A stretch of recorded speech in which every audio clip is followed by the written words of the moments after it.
And production, food was dependent on the sun,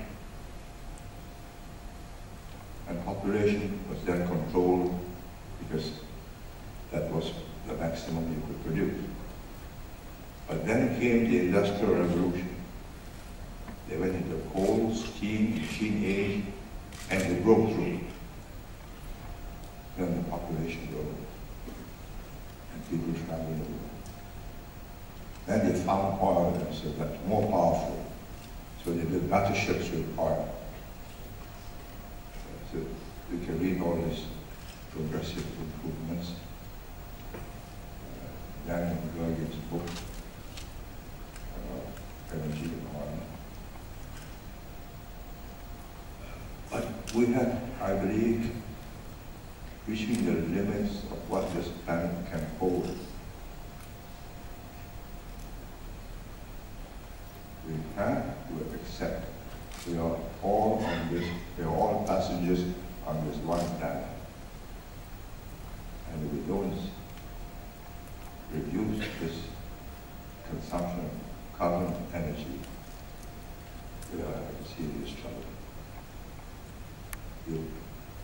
The only alternative that frees us from this, coal means retain solar energy.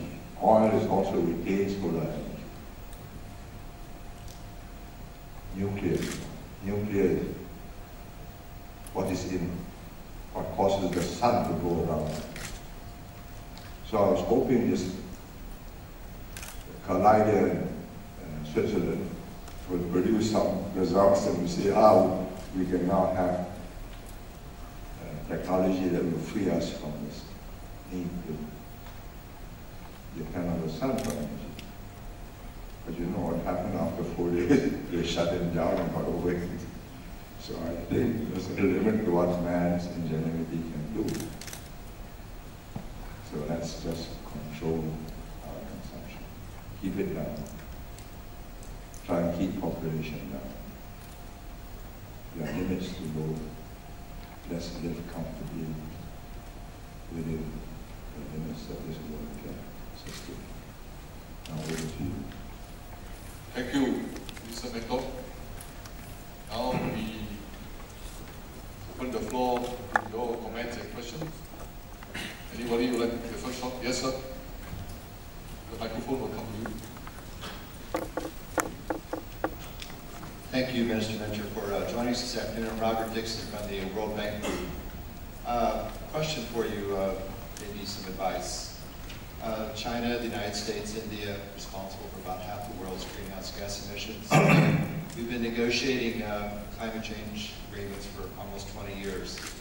As we look forward to the negotiations, what advice would you have, based on your experiences, for the negotiators from these large greenhouse gas producers? Singapore has been a bridge between these cultures for many, many decades. And what advice would you have for us, those of us negotiating? Thank you. I do not believe there will be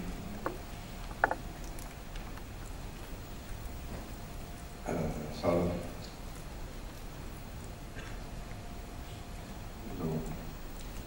seeing the light on the road of Damascus. The last national meeting was in Bali, and the Indians and the Chinese reserved their positions, as they must do, even as a bargaining tactic. But the Chinese want to experiment with the Eco City in Tianjin. Shows that they realize that this is something in the middle term they have to seriously consider. And after this Beijing Olympics, it may be nearer than the middle term. I do not sense the urgency in India yet, because their consumption is even lower, because 75–80% of the people are farmers and in the countryside, and they're not into the oil and gas stage, and their industrialization is also very low. Their growth has been on the high-tech industries, IT outsourcing and so on, because the infrastructure is not good. But they're going to build up the infrastructure over the next 10, 20 years. They will build up their industries, and they do exactly what China is doing.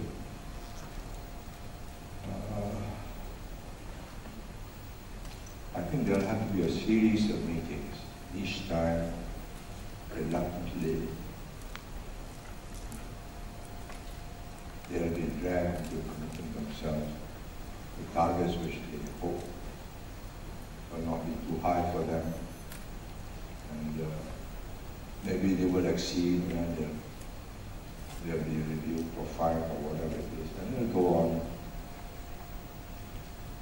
A penny will drop only when they see the consequences for them, as Europe has seen. I mean, the Europeans have not become that sensitive just because the world was going to change. They were changing in a way that scared them. I lived in Britain for 4 years immediately after the war, and it was an equable climate. You can predict Mediterranean, you get this climate. You go to the north of France, you get that climate. You go further north, it's cooler than now. It's so different, and it scares the Germans when you have floods. Americans are less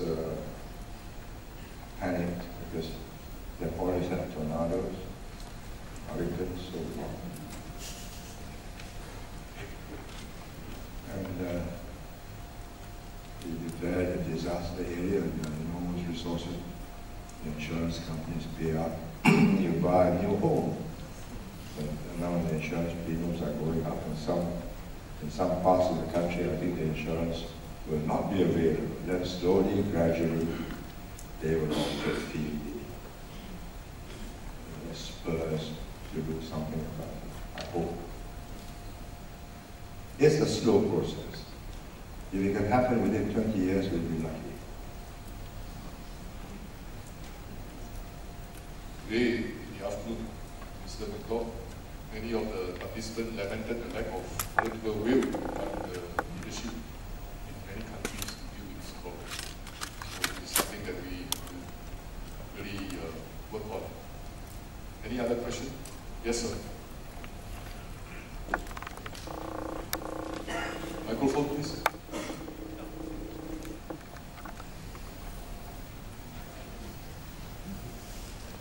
I'm Michael Kwok, visiting fellow at the Energy Studies Institute. I think if you look at... What Energy Institute? The Energy Studies Institute that was just formed a year ago. I'm a visiting fellow here from the US. I think you have very eloquently shown that Singapore could be a beacon to the world, given the sustained policy that you had beginning with your anti-pollution stance when this nation was first founded.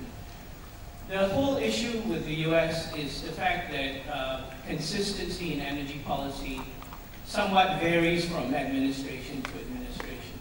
So as a word of advice to whoever is the incoming president, how would you advise them on getting a consistent longer-term policy? Because in the whole area of energy and environmental sustainability, I think your example of long-term sustained persistence is what has made the difference.